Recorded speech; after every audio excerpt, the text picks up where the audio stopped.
On dit souvent que le burn-out, c'est un excès de travail, c'est un épuisement professionnel, mais c'est beaucoup plus complexe que ça. Ça peut être le signal de quelque chose de bien plus profond. Le fait qu'on continue de travailler tout en sachant à l'intérieur de soi qu'on ne fait ni de bien à soi-même ni au collectif. Il peut y avoir une forme de dissonance intérieure. Tu fais, tu continues, tu assures, mais à l'intérieur de toi, il y a quelque chose qui résiste. Comme une petite voix à l'intérieur de toi qui te dit ce n'est pas juste, ce n'est pas être aligné, ce n'est pas bon pour toi, ce n'est plus ce que je veux.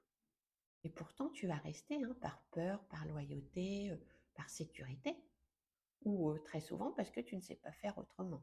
Tu ne sais même pas quoi faire autrement, puisque tu as toujours fait ça. Alors, qu'est-ce qui se passe? Tu vas continuer à avancer en te déconnectant de plus en plus de toi-même. Et cette fatigue-là, euh, c'est comme si on était divisé en deux, hein. Puis ça fatigue énormément.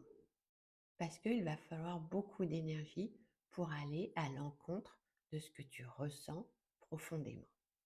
Et à force, il peut y avoir une perte d'élan, une perte de sens, comme si tout devenait lourd, vide, mécanique. Et c'est là que le burn-out peut apparaître. Pas quand tu en fais de trop, mais parce que ça n'a plus de sens. Tu ressens ce tiraillement à l'intérieur. Alors attention, hein, ça ne veut pas dire que tout le monde doit arrêter son job du jour au lendemain, surtout pas. Mais ça invite à poser des questions. Est-ce que ce que je fais aujourd'hui respecte mes valeurs? Est-ce que je me respecte dans la manière dont je travaille? Est-ce que je contribue à quelque chose qui a un sens pour moi ou pour le collectif? Parce que bien souvent, le burn-out ne vient pas là que pour te dire arrête-toi, prends du repos. Il vient aussi te dire arrête de te trahir. Et même si c'est inconfortable à entendre, cette phrase, c'est une vraie opportunité. Celle peut-être de te rapprocher petit à petit de toi-même, de t'aligner.